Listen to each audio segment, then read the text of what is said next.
If your cat could speak for just 1 minute, they wouldn't ask for more treats or expensive toys. They'd beg you to stop doing the 21 small everyday sins that quietly break their heart. Let's see how many you've been doing. Sin 1, forcing cuddles and kisses. You see your cat sitting there, that tiny face, that little nose twitch, and every instinct in your body says grab them, squeeze them, cover them in kisses. So you do. And your cat? They're tolerating it, tensing up, waiting for it to end.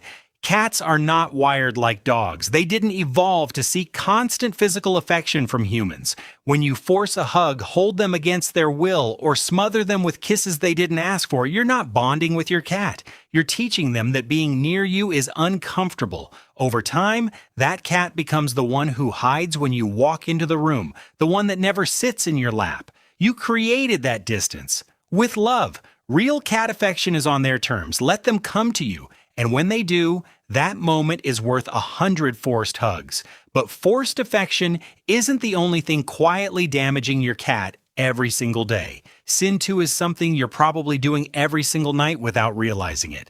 Disrupting their sleep. Cats sleep between 12 and 16 hours a day. That's not laziness. That's biology. Cats are crepuscular hunters. Their bodies are built to conserve explosive energy for bursts of activity at dawn and dusk. Their sleep is not optional, it's restoration. But here's what most owners do. They wake their cat up mid-nap for affection. They move them off the bed. They disrupt their sleep cycle simply because they're irresistibly cute when they're curled up. Every time you interrupt that sleep, you're cutting into a biological need. Chronically underrested cats become anxious, irritable, and prone to stress-related illness. That cat who seems grumpy all the time, check how often their rest is being interrupted. Let them sleep completely, always. But sleep disruption isn't the only thing damaging your cat from the inside. Sin 3 involves something hiding right in your kitchen, and most owners have no idea. Feeding them the wrong human foods. You're eating something. Your cat is staring at you with those eyes. You give them a little piece. How bad could it be? Depends entirely on what it is. Onions and garlic, in any form, cooked, raw, or powdered, destroy your cat's red blood cells. Grapes and raisins cause kidney failure. Chocolate contains theobromine, which is toxic to cats. Xylitol, a sweetener in hundreds of products including peanut butter, gum, and baked goods, can be fatal in tiny amounts. And tuna, cats love it. But tuna meant for humans, fed regularly, causes mercury poisoning and a devastating condition called thiamine deficiency that attacks the nervous system. Your cat's begging doesn't mean their body can handle what you're eating. The kindest thing you can do is say no. And sin 4, it's the opposite problem. And it's quietly killing more cats than almost anything else on this list. Overfeeding and ignoring weight. More than 60% of cats in the United States are overweight or obese, and most of their owners don't see it. Or don't see it as a problem. Extra weight on a cat isn't just cosmetic. It's a direct path to diabetes, crippling arthritis, liver disease, heart disease, and a dramatically shortened life. But here's the cruelest part. Overfeeding feels like love. Free feeding, giving extra treats, finishing the bowl. It all comes from affection. But what it's doing is quietly shaving years off your cat's life. A healthy cat should have a visible waist when viewed from above, and you should be able to feel, not see, their ribs with light pressure. If you can't feel them, your cat needs less food and more movement. Talk to your vet. Adjust the portions. That's not deprivation. That's love that actually lasts. And since we're talking about health, sin 5 is one that affects over 70% of cats, causes daily hidden pain, and almost no owner catches it in time. Neglecting dental health. By age 3, over 70% of cats already have some form of dental disease. Inflamed gums, rotting teeth, chronic pain with every bite of food, and because cats hide pain so well, most owners have absolutely no idea it's happening. Dental disease isn't just a mouth problem. The bacteria from infected gums enters the bloodstream and damages the heart, kidneys, and liver. Your cat could be suffering from a painful, infected mouth right now and still purring when you pet them, still eating, still acting mostly normal. The signs are subtle: bad breath, pawing at the face, chewing on one side, dropping food. If you see any of these, get to the vet immediately. And at home, dental treats, water additives, and vet-approved finger brushing can make a real difference. Your cat can't tell you their mouth hurts, but the pain is real. And sin 6? This one has been passed down for generations, and it's been wrong the entire time. Feeding them milk. Here's one that's been romanticized for 100 years. The image of a happy cat lapping up a bowl of fresh milk. Farmers did it. Cartoons showed it. Your grandmother probably did it, and it looks adorable. But here's the brutal truth. The vast majority of cats are completely lactose intolerant. The moment that milk hits their digestive system, their body can't break it down. What follows is stomach cramping, diarrhea, and real physical discomfort, all while they're looking up at you with total trust. They drank it because they trust you. Their body paid the price, so if you've been giving your cat milk as a treat, you weren't being cruel. You were just following a myth. Now you know. Stop. And Sin 7 affects your cat every single year, and most owners skip it without a second thought. Skipping annual vet visits.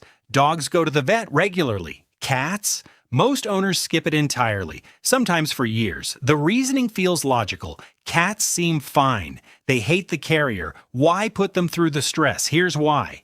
Cats are biologically hardwired to hide pain and illness. It's a survival instinct from their wild ancestors. Show weakness, become prey. So by the time your cat looks sick, they've often been suffering in silence for months. Annual vet visits catch what you can't see: early kidney disease, dental decay, heart conditions, tumors, things that are completely treatable early and devastating late. Your cat cannot tell you something is wrong. The vet visit is the only voice they have. Don't silence it. And Sin 8? This one happens every single day in millions of homes, and it's destroying the trust between you and your cat without you even knowing. Yelling at or punishing your cat. Your cat scratches the couch. You yell. Your cat knocks something over. You scold them. It feels like the logical thing to do. They did something wrong. They should know it's wrong. Here's the problem. Cats do not connect your anger to their action. What they connect it to is you, your voice. The same voice that calls them for dinner, that whispers to them at night, becomes a source of fear. You haven't corrected the behavior. You've just made yourself unpredictable. Squirt bottles, yelling, tapping their nose, tossing something near them. None of it works. Studies confirm it. Cat behaviorists confirm it. And your cat's slowly increasing distance from you confirms it. Punishment doesn't teach cats what to do instead. It just teaches them that you're sometimes dangerous. And Sin 9?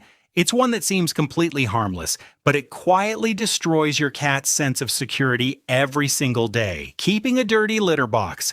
Imagine being forced to use a bathroom that never gets cleaned. That's your cat's reality if you're only scooping every few days. Cats are obsessively clean animals. It's not a preference, it's deeply biological. A dirty litter box doesn't just gross them out, it stresses them out chronically. And stressed cats develop serious problems. They stop using the box entirely. They develop urinary issues. They begin marking other areas of your home. What looks like a behavioral problem is almost always a litter box problem. The rule is simple: scoop daily, deep clean weekly. Your cat shouldn't have to choose between discomfort and dignity every time they need to go. And Sin 10 is leaving your cat mentally unstimulated and slowly breaking down their mind from the inside out.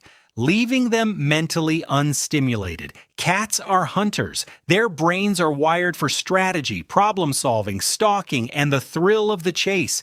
And most indoor cats spend their entire lives with absolutely nothing to hunt, nothing to solve, and nowhere to explore. The result isn't just boredom, it's psychological deterioration. Cats without mental stimulation develop anxiety, depression, obsessive behaviors, and aggression. They overgroom until they have bald patches. They yowl at nothing. They become destructive or completely withdrawn. This isn't a personality flaw, it's a brain that was built to work, being forced to do nothing. The fix isn't expensive. puzzle feeders, wand toys used daily, window perches with bird feeders outside, cardboard boxes, paper bags, rotation of simple toys so they stay novel.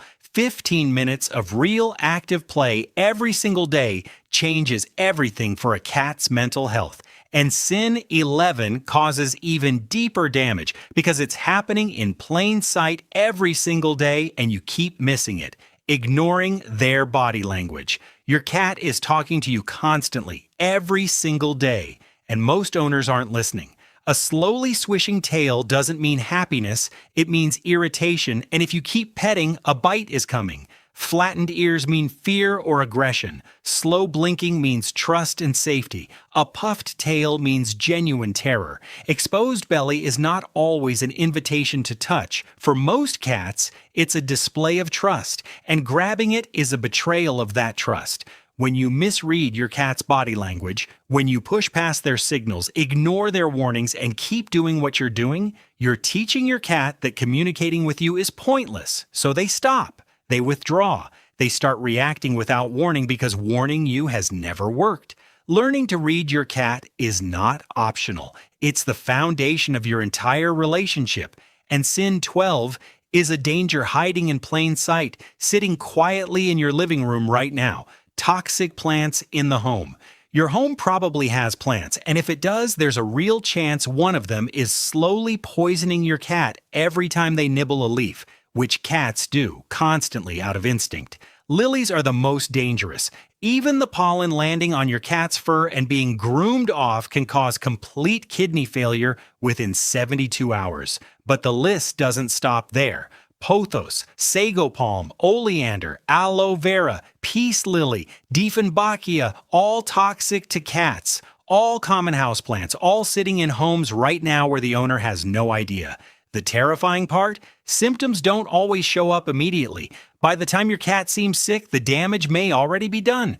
Go through your home today. Every plant. Check it against the ASPCA's toxic plant list. This is not optional. And sin 13 is another hidden danger, one that's been silently assaulting your cat's senses every single hour of every single day, ignoring their need for silence. You live your life with background noise constantly running, television, music, podcasts, conversations. It feels normal to you, but your cat's hearing is 5 times more sensitive than yours. Frequencies you can't even detect are hitting your cat's ears at full volume all day long. Chronic noise exposure in cats doesn't just cause irritation, it triggers a sustained stress response that suppresses the immune system, disrupts sleep, and contributes to anxiety disorders. The cat who hides under the bed whenever people are over isn't being antisocial. They're overwhelmed. What your cat desperately needs is daily periods of genuine quiet, rooms where noise is minimal, spaces they can retreat to when the sensory load becomes too much. This costs you nothing, but it changes everything about how safe your cat feels in their own home. And sin 14 reveals a mistake you're making every single time a stranger walks through your door. Forcing introductions with strangers. A guest arrives. You're excited to show off your cat. You pick them up, carry them over, and place them in front of this unfamiliar person. Your cat freezes or struggles or immediately bolts, and your guest says, "Aw, cats are so unfriendly." Your cat isn't unfriendly. You just handed them to a predator from their perspective. Cats identify safety through scent, slow approach, and choice. A stranger who hasn't been sniffed, assessed, or chosen is a threat. Forced introductions teach your cat that being in social situations means losing control of their own body. Over time, cats who are repeatedly forced into stranger interactions become permanently avoidant, hiding before guests even sit down. The fix is simple. Let guests sit quietly and ignore the cat completely. Every time, without exception, your cat will eventually come to investigate on their own terms. And sin 15 is something you do every single time you clean your home, and it silently terrifies your cat. Washing away their scent markers, you clean your home and feel good about it. Fresh surfaces, no smells, everything spotless. Your cat walks back in and immediately starts rubbing their face on every piece of furniture, every corner, every door frame. You think it's cute? It's actually panic. Cats build their entire sense of security around a scent map of their territory. When you deep clean with strong chemical products, you don't just remove dirt. You erase every scent marker your cat has spent weeks carefully placing. From their perspective, they've walked into a completely unfamiliar space that smells of chemicals, not home. This triggers genuine anxiety. The solution isn't to stop cleaning, it's to use unscented or cat-safe products where possible. Avoid scrubbing areas your cat specifically rubs repeatedly, and after cleaning, allow your cat to remark naturally without interruption. Their scent work isn't a quirk, it's how they tell themselves they're home. And Sin 17 is damaging your cat's health slowly and invisibly through something you choose every single week, using the wrong litter. You picked a litter that smells pleasant to you. Lavender, fresh cotton, ocean breeze. It seemed like the obvious choice, but your cat has 200 million scent receptors compared to your 5 million. That fragrance you find pleasant is an assault. Heavily scented litters are one of the leading causes of litter box avoidance in cats. When the smell is too overwhelming, cats simply stop using the box, and you end up with elimination problems that seem behavioral but are entirely environmental. Beyond fragrance, the texture matters. Many cats refuse fine, sandy litters or hard plastic pellets because the texture is uncomfortable on their paws. Unscented, fine-grained clumping litter is what the majority of cats consistently prefer, according to feline behavior research. If your cat is avoiding the litter box and the box is clean, change the litter before assuming it's a behavioral issue. Your cat isn't being difficult. The litter you chose is. And Sin 18 is another litter box mistake, one that's the number one reason cats are surrendered to shelters, keeping only one litter box. You have 2 cats and 1 litter box, or even 1 cat and 1 litter box tucked in the back corner of one room. This seems logical. 1 cat, 1 box. But the rule that every cat behaviorist and veterinarian agrees on is this: 1 litter box per cat plus 1 extra, always. When cats share a single box, the dominant cat often guards access, subtly or overtly. The submissive cat learns that the litter box is a place of conflict and begins avoiding it. Even with a single cat, 1 box in 1 location means your cat has no backup option when the box is dirty, inaccessible, or simply too far away when the urge is urgent. Litter box problems are the number one reason cats are surrendered to shelters. Almost all of them are preventable with correct box placement and adequate quantity.